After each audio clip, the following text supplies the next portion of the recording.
Oh, we're in the technology age. Uh, we want to greet everyone today for our MLK celebration. And this year is kind of unique in that everybody is separated, but yet thank God for technology that we can still be together. Now, before we get started, I want to tell everyone that is in attendance today that's in this audience, don't be afraid to clap your hands or laugh or anything like that. First off, let's take a test run right quick. Let me get everyone just to clap their hands. All right. All right. I would say if I was in a church setting, I would say amen, but we don't have to do that today. All right. So we're greeting everyone that's on our different formats, also those that are going to be listening, that we've been celebrating this uh, for since the 90s, this breakfast, which was formed first and foremost by our own Reverend Softly. I am the current president of the Sherman Interdenominational Minister Alliance, and along with a lot of other people in AACP and so forth, we come together at this time of year to celebrate this legacy from this great man.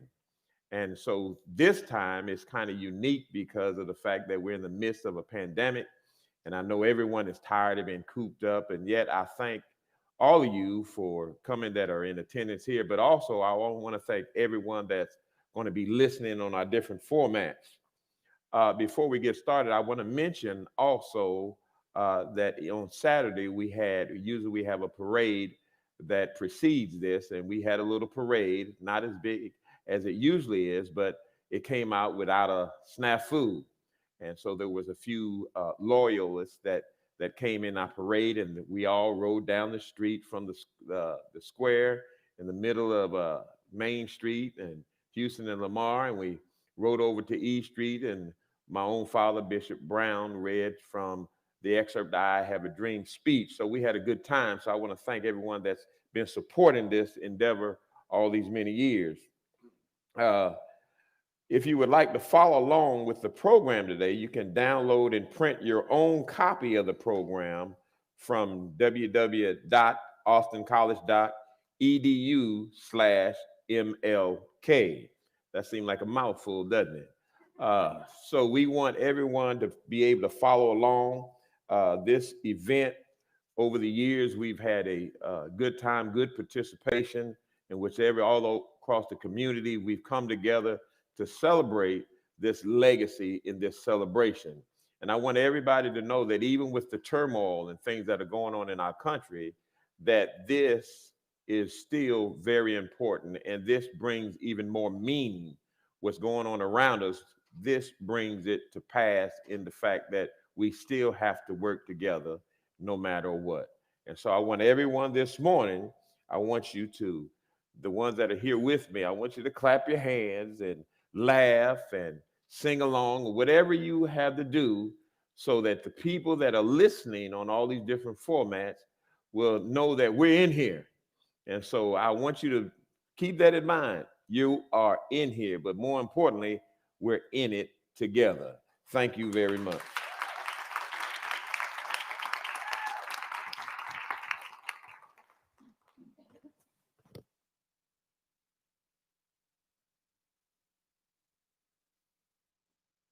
Good morning.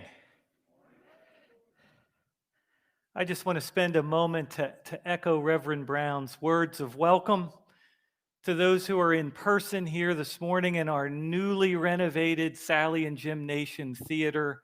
For those of you who are viewing either on Facebook or YouTube, or you view this later when we post it, either later today or in the next few days, we can't wait for you to join us in this space in person when the pandemic allows.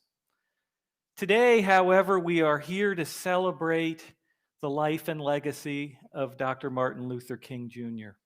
This is a tradition that we are extremely proud of here at Austin College. We're thankful for our partners, the Grayson County Rotary, the Sherman Rotary, and of course, all my colleagues and students here at Austin College who make this morning possible. So thank you for all of your efforts. Thank you to our speakers who will make their way up to the stage and impart their wisdom, their message to all of us. We're really excited about that. And so at this time, as we move the program forward, I'd like to invite Nadia Hannon to the stage, and I will be back up here in a moment after that.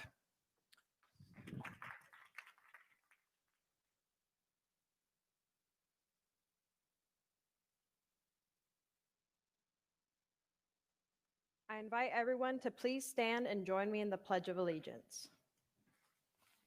I pledge allegiance to the flag of the United States of America and to the republic for which it stands, one nation, under God, indivisible, with liberty and justice for all. Thank you. All of you are invited to join us in saying the Rotary four-way test, which is printed inside of your program. Number 1, is it the truth? Number 2, is it fair to all concerned? Number 3, will it build goodwill and better friendships? Number 4, will it be beneficial to all concerned? Thank you. You may be seated.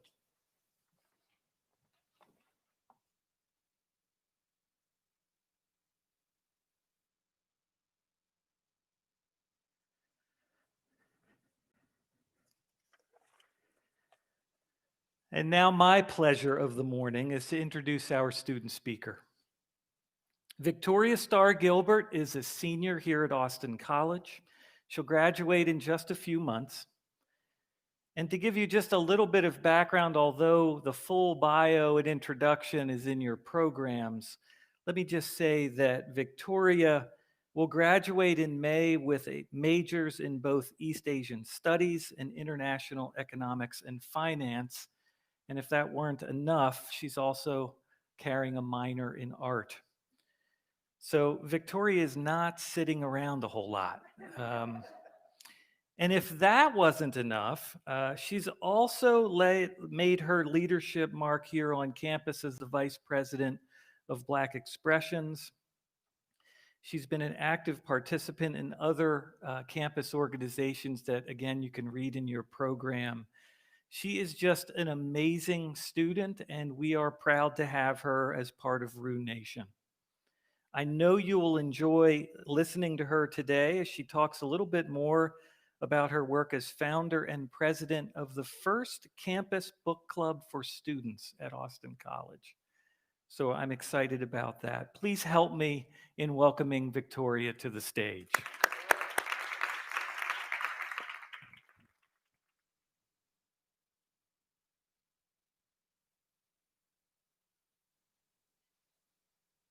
Thank you, President O'Day.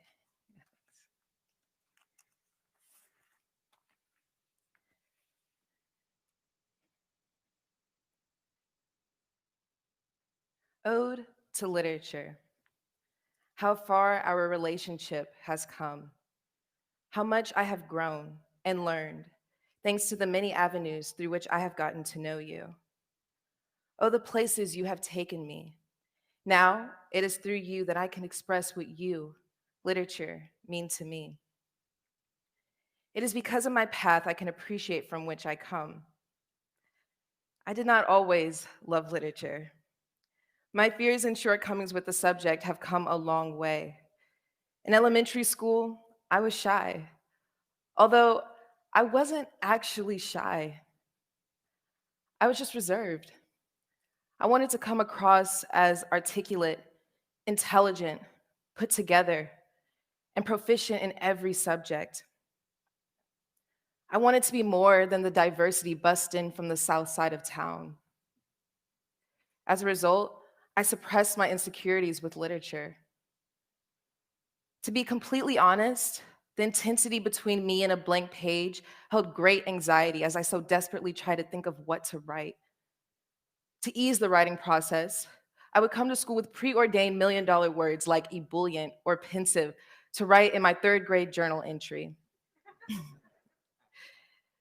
When it came time to read aloud in class, I'd watch my teacher's shifting eyes and peep her pattern of popcorn to try and predict the most convenient time to go to the bathroom. And if push came to shove and it was my turn to read, best believe I recited my content forward and backward before continuing amongst my peers. Every day I put on a show, hoping that I could prove to my teacher that I had mastered literature for my grade level. But my wit only worked for so long. Later, my tactics would be no match for standardized testing. This is where my weakness was discovered.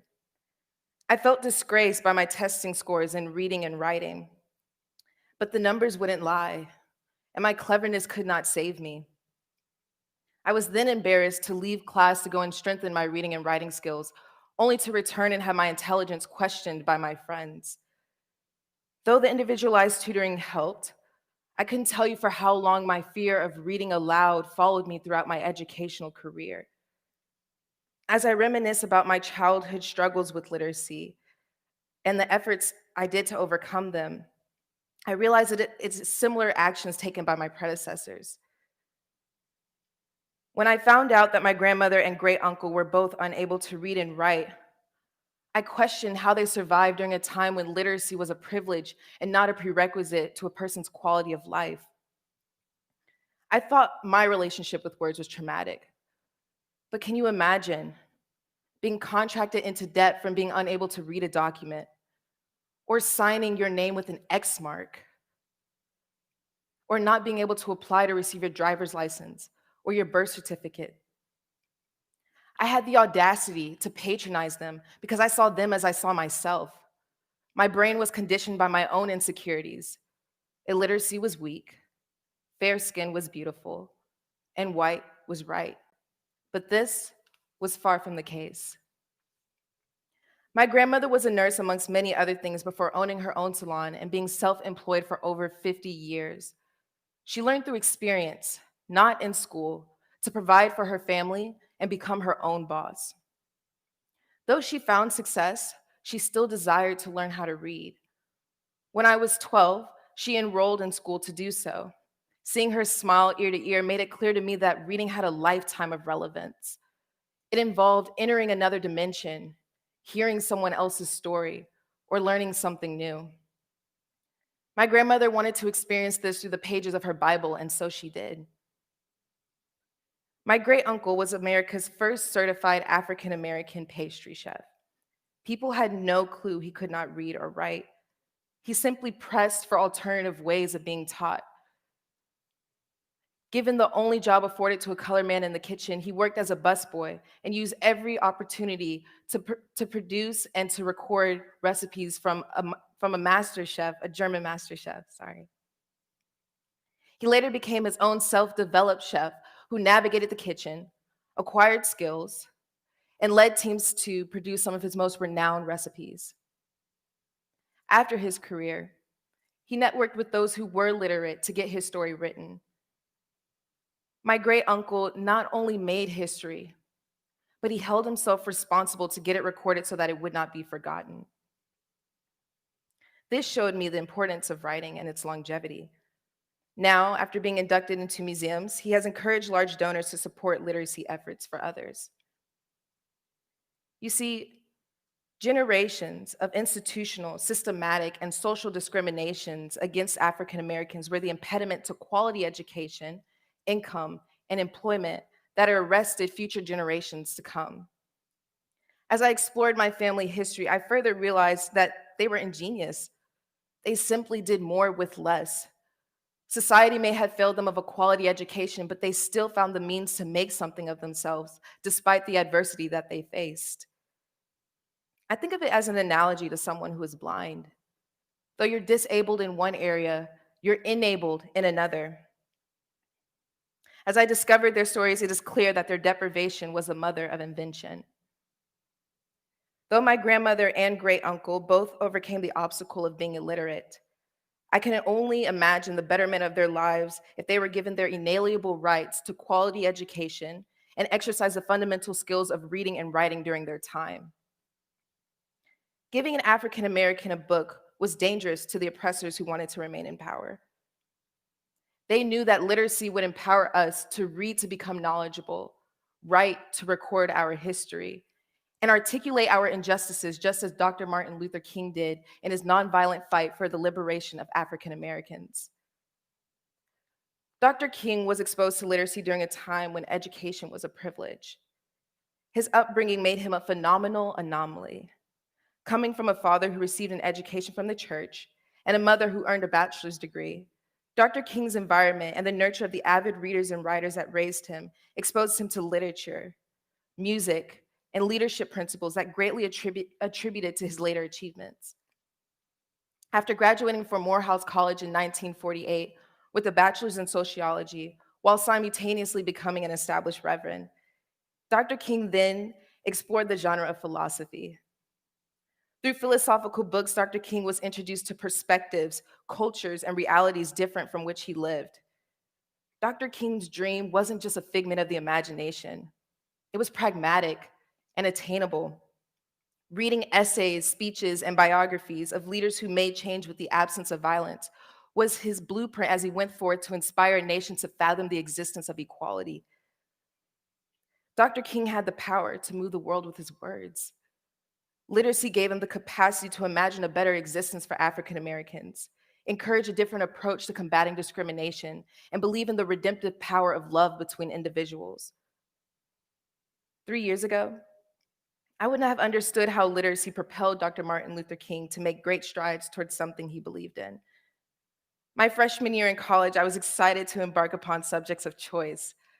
I declared a double major in international economics and finance, and East Asian studies concentrated in Mandarin because it involved using my strengths in mathematics, economics, and foreign language. I thought I could leave literature behind and assure my safety from the terror of essays and hefty reading assignments.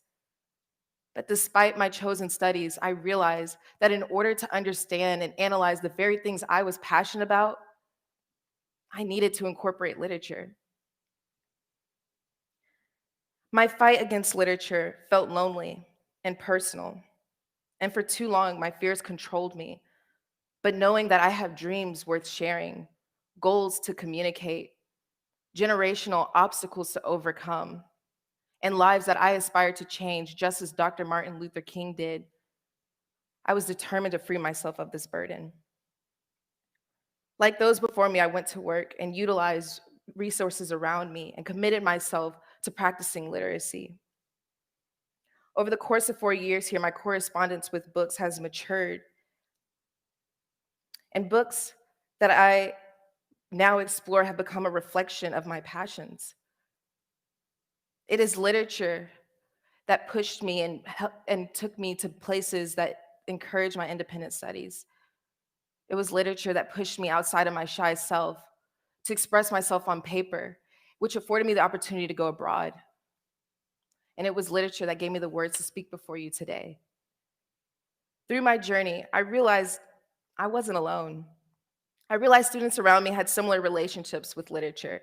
People avoided, disengaged, and took for granted of their privilege to be literate and strengthen a skill that attributes to so much of our self-development. I found myself frequently sharing my story and encouraging others to do the same. And discovering this common problem, I was then urged to find a solution in my community. Thus, starting the first book club here at Austin College and unapologetically geeking out to my fellow peers the power of literature. I wanted to challenge students at AC to prescribe their own books and take advantage of the privilege that we have to be literate. I wanted to host a community where people would feel encouraged to continue their exploration in books or simply begin their journey. You see, we are living in such an advanced decade that has made information more convenient in our daily lives. Apps, podcasts, digital feeds, these abbreviated and consolidated contexts affect our frequency of practicing literature. Reading and writing are now stigmatized as taxing and only done if necessary. As a result, we're losing our appreciation for literature. My mother used to always say, readers are leaders. I now have come to appreciate her determined weekly visits to the library, a place where I grew to have exploration and self-motivation to read books that piqued my personal interest.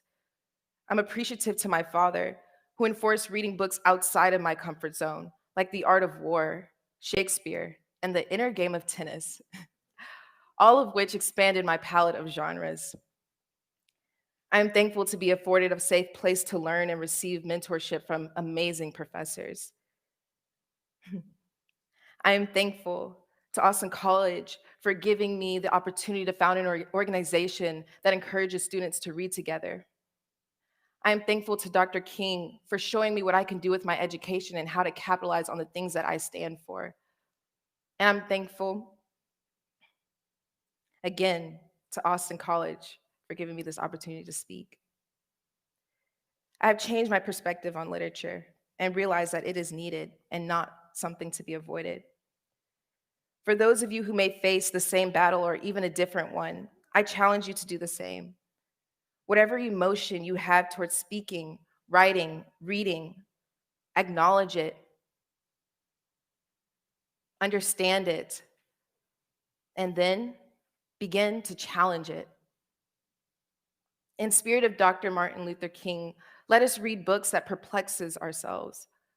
Let us welcome global, diverse, and underrepresented groups. And let us insert the practice of literature in our everyday lives. And I assure you, we will advance our discussion, provoke creative and critical thinking in support of our personal fulfillment, and become like Dr. Martin Luther King, a reader who is a leader. Thank you.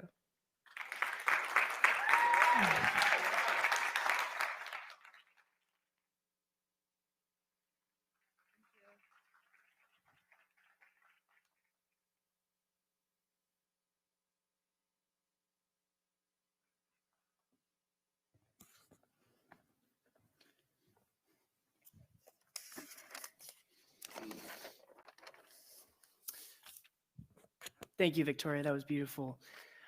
Good morning, everyone. My name is Aniran Minson. I'm a service station board member, and today I'm very grateful that I've been given a couple of minutes to share with you a service opportunity that we are about to kick off this week.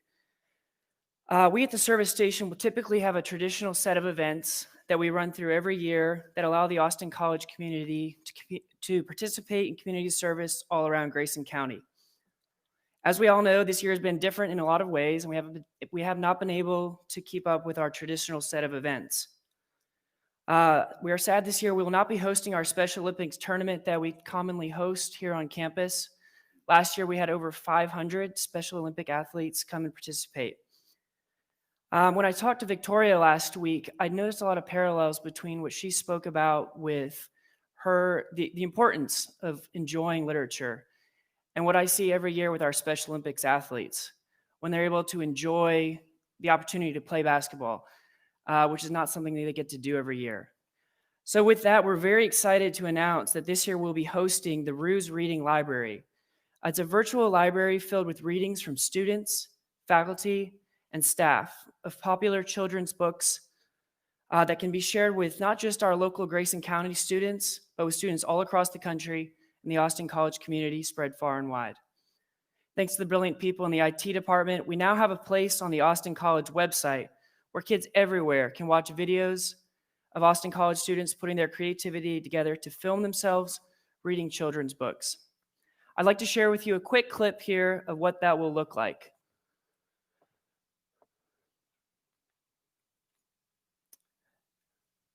So as we open here to the Austin College website, they're going to show you how to navigate to this site. So you're going to go up to the Campus Life website. You're going to scroll down until you find Service Station. And click on that there, and you'll be able to see a bunch of our different events that we typically put on. And then at the top, you'll see the Ruse Reading Library. You'll notice there the password is Ruse Library. You're going to remember that because the site is password protected, but again, it's open to anyone that would like to view it. So then you're going to go ahead and click on that.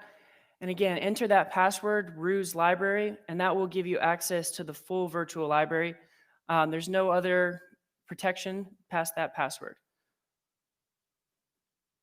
So you'll see here, this is our library. Right now, there are only 2 books. We're excited to watch that fill up over the coming weeks.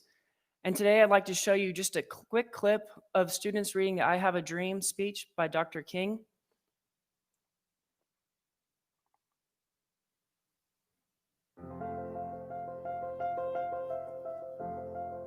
I say to you today, my friends, that even though we face the difficulties of today and tomorrow, I still have a dream.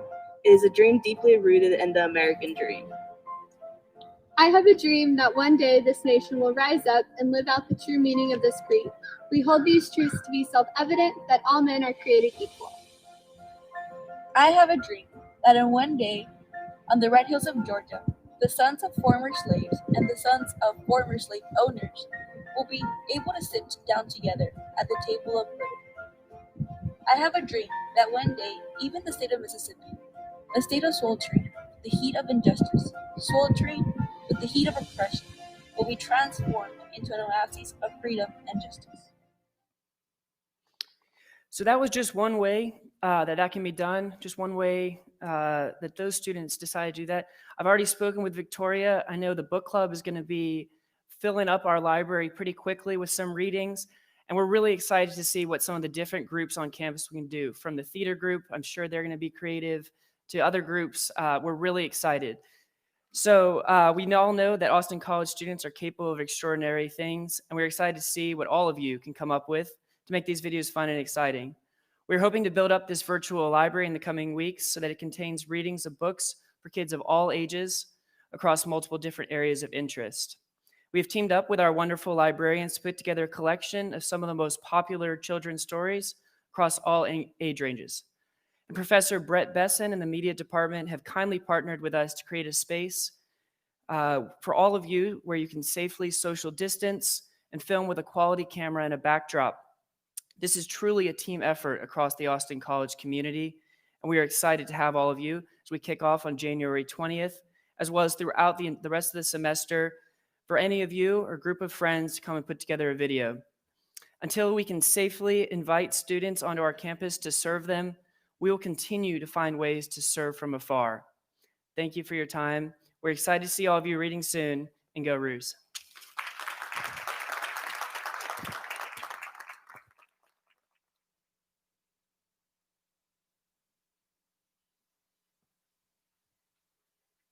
Good morning and welcome. My name is Andy Lane, and I am the president of the Sherman Rotary Club. Today, we are celebrating the life and contributions of one of the greatest leaders in our great country's history. His legacy has inspired many of our great leaders, including the life and leadership of one of our own community leaders who is here today to share his experience with us. Serving as the Assistant City Manager for the City of Sherman, Mr. Terrence Steele has served as an elected official for 4 terms. In his capacity, he is responsible for overseeing and leading several departments to include Human Resources, Neighborhood Services, Animal Services, Parks and Recreation, Library Services, and Community Development. With his unwavering dedication to our community, he also serves on the board of directors for several local nonprofit organizations. He is a native of Birmingham, Alabama, and is a grassroots leader who brings a challenge to traditional ways of thinking. By adhering to the philosophy, needs must not be compromised, he has taken a leadership role in a variety of community efforts. Mr. Steele is a veteran of the United States Air Force and served during Desert Storm. Through his commitment and solid leadership, he achieved the rank of Staff Sergeant while on active duty and received numerous decorations, medals, and badges. His military experience assisted him with building extensive leadership skills that he now so generously shares with our community's young people in many character building projects. What an honor it is to introduce one of our great community leaders. Please join me in welcoming keynote speaker, Mr. Terrence Steele.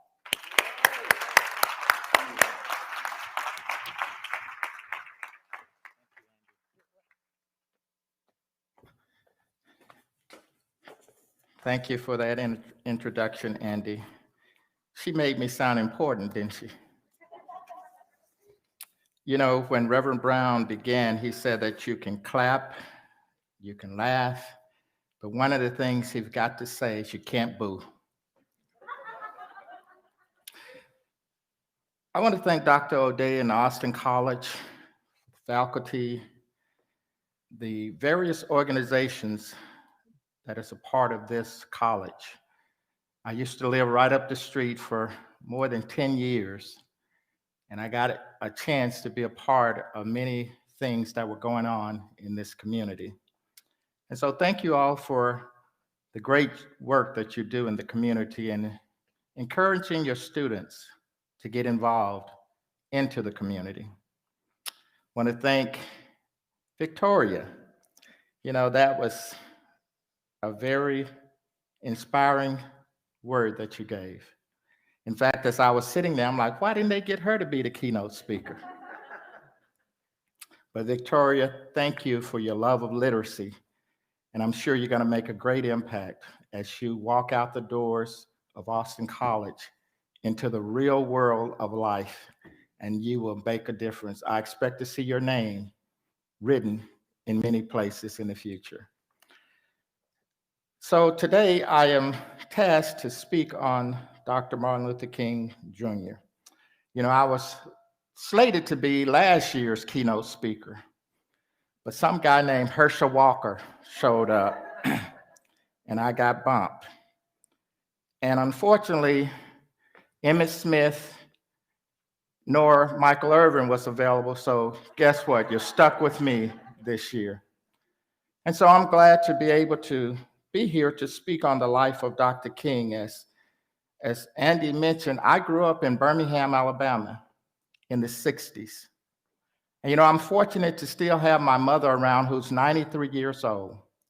And so when I get a chance to visit Birmingham, I always ask about growing up and the things that occurred in her life.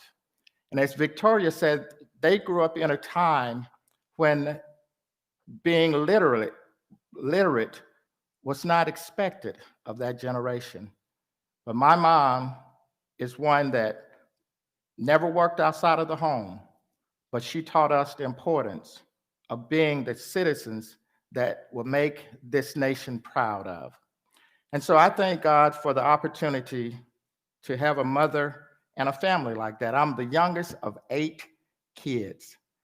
And in 2 days, I will be 60. And so when I talk to my mom, she says, I can't believe I have a baby that's almost 60 years old. She said, that makes me old. I said, no, Mom, that makes you wise. And so I thank God for my mom who's still alive. And so in the March on Washington in 1963, Dr. King shared his dream for America with America. Dr. King was the passionate voice that awakened the conscience of a nation and inspired people from all over the world. The power of his words resonated because he was a person that had an unwavering belief in freedom, justice, equality, and opportunity for all. Let freedom ring was Dr. King's closing call for a better and more just America. Martin Luther King Jr., the man that we know as the preacher, the activist, the man with a dream. But let's rewind before that. Martin Luther King Jr., a young, educated Black man, inspiring to change the world one day for the better. A student, a graduate with a PhD, a dreamer devoted to change. Yet, more than 50 years following his death, issues of race and criminal injustice is still at the forefront of this nation. Dr. King was born at a time when he could buy a hat, but couldn't try it on. Could you imagine Nadia and Victoria going to Kohl's or JCPenney's or Ross? I don't know where young kids go buy clothes now, but Nadia could try on the hat, but only Victoria could buy the hat because Victoria didn't have the opportunity to be able to try it on herself. That is the time in which Dr. King was born. He was born at a time when he could only sit in the balcony and watch a movie, and that was in some movies. There were others that he was not even allowed to go into. He was born at a time when he had to sit in the back of the bus, or he might be barred from riding the bus altogether. He was born at a time when he had to wait in line, and others of a different hue could always stand in front of him. He was born at a time when discrimination and segregation was lawful. Dr. King was born at a time when there were few who were willing to challenge the hate and bigotry that emanated from this country. But Dr. King was a person who understood that that which you will tolerate, you will not change. Martin Luther King hated violence. He believed that violence itself was a descending spiral, begetting the very thing it seeks to destroy, and that returning violence for violence implies or multiplies more violence. He also believed that an eye for an eye left everyone blinded. Dr. King, as a young man, managed to find a dream. one that he pieced together from readings in the Bible, literature, and just about any other book he could get his hands on. Not only did he have those books to educate himself, but those were the things that he allowed to allow him to break out of his norms, as Victoria had mentioned. Not only did those books help him educate himself, but they also allowed him to work through the destructive and traumatic experiences that he faced in his days of racism, discrimination, and discriminatory abuses that were going on not only among his family, but among his people as well. Martin Luther King Jr. knew that education was crucial to all in order to avoid and combat ignorance. He knew that great education rests in the foundation of a great society, one that is ethically and one that is morally sound. By being educated, a person can break out of the social evils like racism, discrimination, injustice, and making one stand out as equal with people of different creeds, classes, and colors.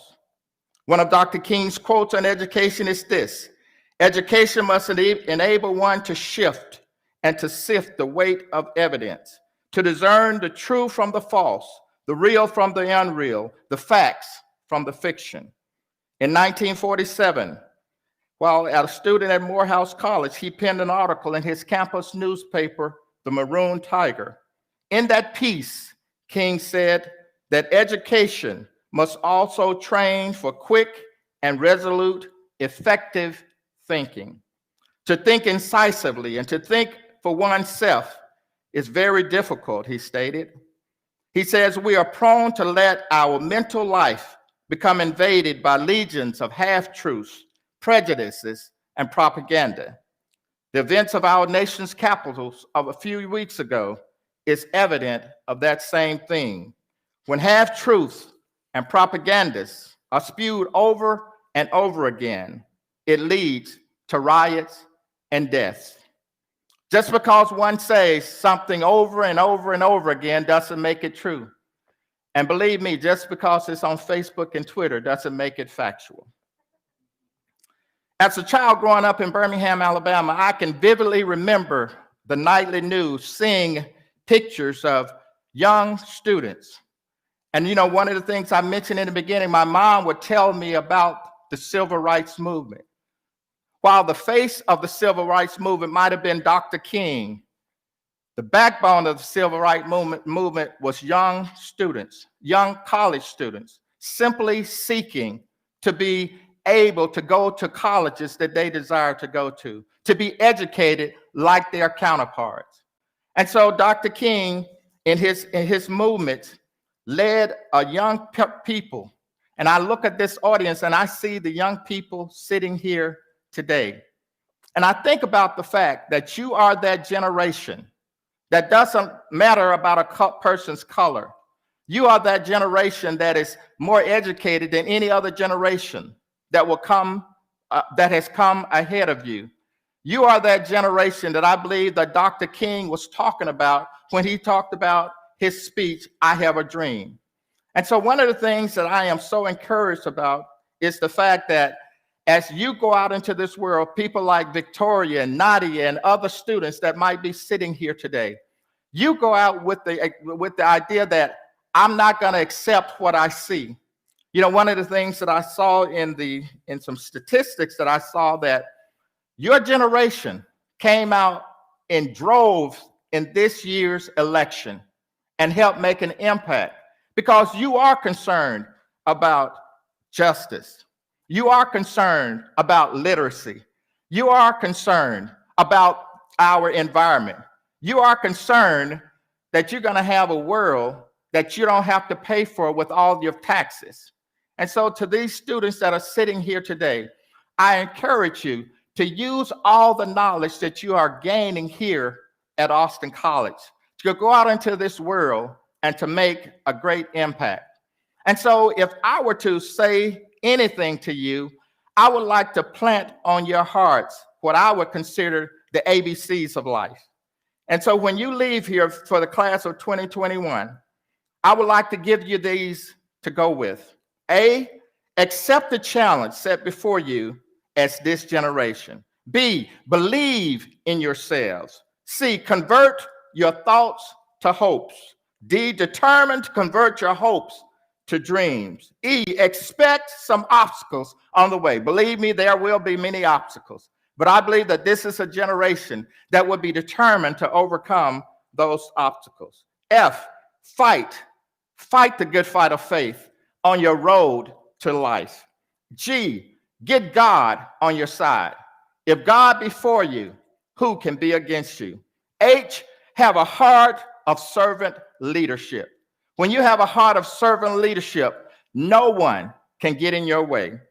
I, inspire someone else. As I heard Victoria today, she's inspiring others. She created a book club here that will go on and on and on throughout many years after she leaves this campus. J, take Jesus on your journey, young people. K, keep on keeping on. Kick those negative thoughts to the side, and especially negative people. L, be a leader. That is what you're learning here at Austin College, and take that leadership with you along your journey in life. M, make every day count. Don't take every day for granted. You know, many months ago, those that were maybe here last year, some of those that were here last year are no longer in this world today because of this pandemic. So make every day count in your life. N, never give up. Never give up. O, you must overcome your obstacles. As you P, put your best foot forward. And I believe that you are doing that here in this community, students. You are putting your best foot forward. Q, quit quitting. When it gets hard, don't quit. Just keep on keeping on. R, run your race with patience. S, while striving to make an impact in everyone's life. T, trust in the Lord. U, use your talents to make this a better world. V, value your time. W, wait for understanding. X, X-ray your own life. Where am I? Y, okay, I'm about finished with this. My papers are stuck together. Forgive me. That one's supposed to be laughing matter. Y, yearn to achieve all that you seek. And Z, be zealous when reaching the top. So thank you, Austin College, for allowing me the opportunity to stand before you. And to the class of 2021, I pray God's very best for you as you go on this journey. Thank you.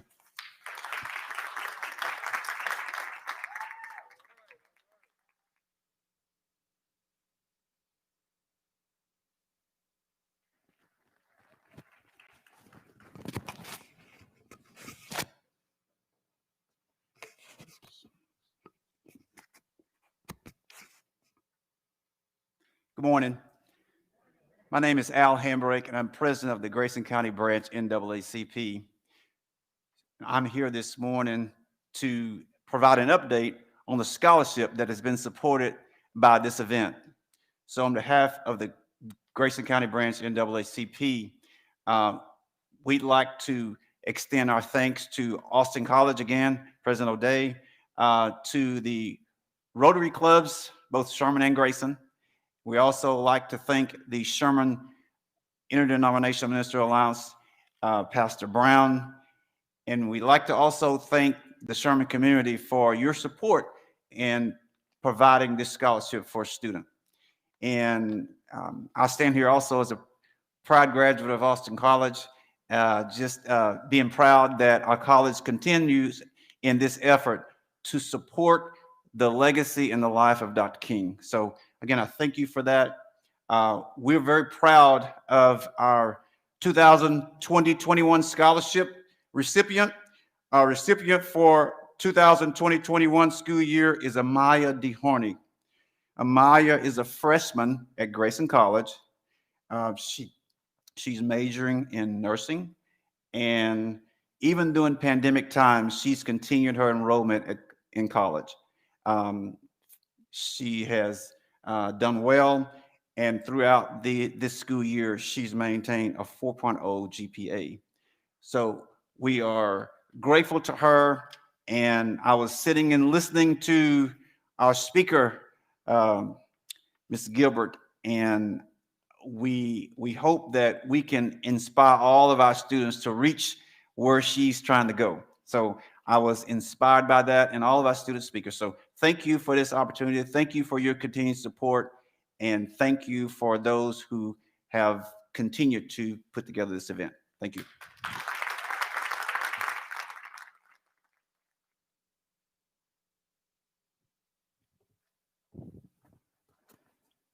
Thank you, Dr. Hambrick, for that update.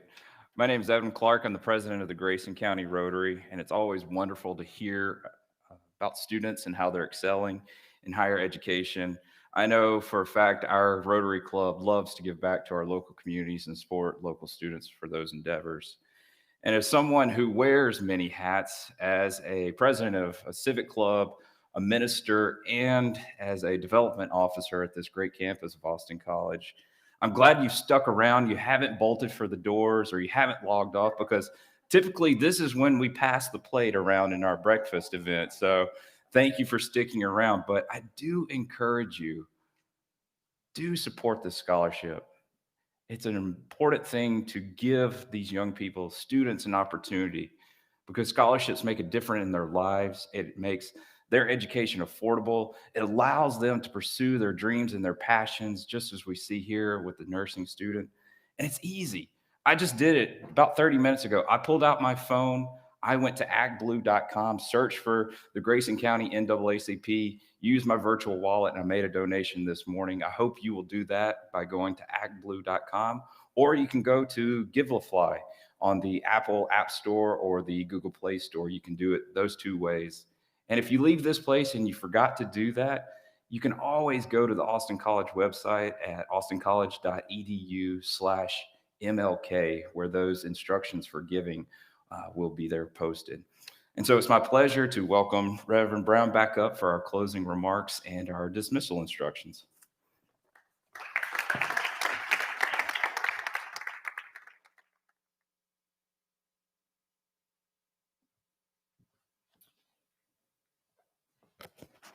We're so thankful for the speakers, for Victoria.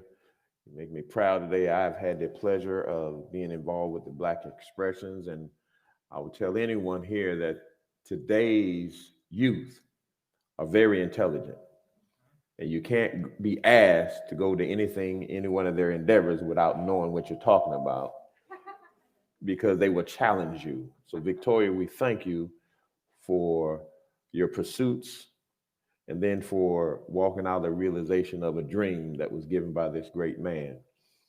One of the things that they called for me to do at the beginning was not only to start this thing, but to give an invocation. So I'm going to end this thing with prayer.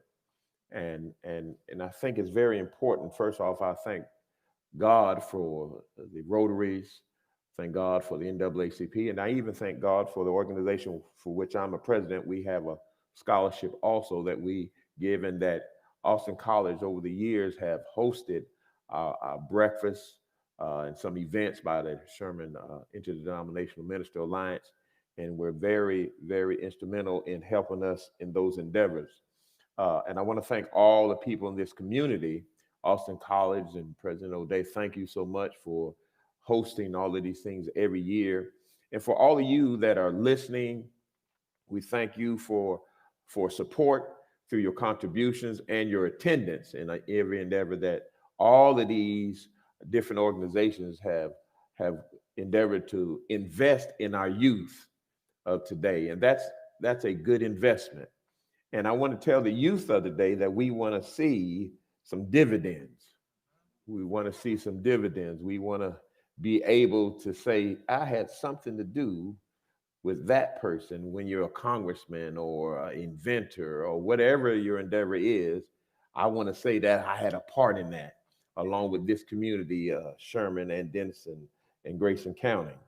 Well, I want to thank all of those people that have joined us today. We're going to conclude our live stream. And for all the people that came out in person, and thanks for coming this morning. So let me just end this with prayer, because I think prayer is a constant that everybody can participate. But I'm going to pray today with my eyes open. I'm going to pray today with my eyes open because you have to see where you're going. And you have to see the evidence of that prayer being answered by a God that we worship. So today, God, I thank you for this opportunity in which you've given all of us today to come out and work together in the realization of a dream, that even though we're here sitting next to one another with the different color scheme and how, God, you're fantastic, and how you make the contrast so wonderful, and how you've enabled us to look past our differences and embrace those differences as we go forward in change. And today, God, we also want to thank you for opportunity, the opportunity to take a part in these things which you've led us to do. We want you to know that, God, you've given one of your servants a dream, but you've given all of us a realization of that dream, an opportunity to work that dream. But then, God, we want to also ask you for helping us through the birth pains of change and embracing the one constant, and that one constant is that you're in control. And through the two things that, God, you cannot do, you can't lie and you can't fail. And we thank you, God, for the embodiment of a dream given to a man willing to die, that we still fight and we embrace the good fight of faith. And for that cause, God, we thank you in all our endeavors. In Jesus' mighty name we pray. Amen. I want everyone to know that we thank you once again for coming today and taking a part. Now I want you, lastly, let's give yourselves a great big hand today. And for being a willing participant. You can do louder than that. Just do it louder as we get ready to go on. Yeah.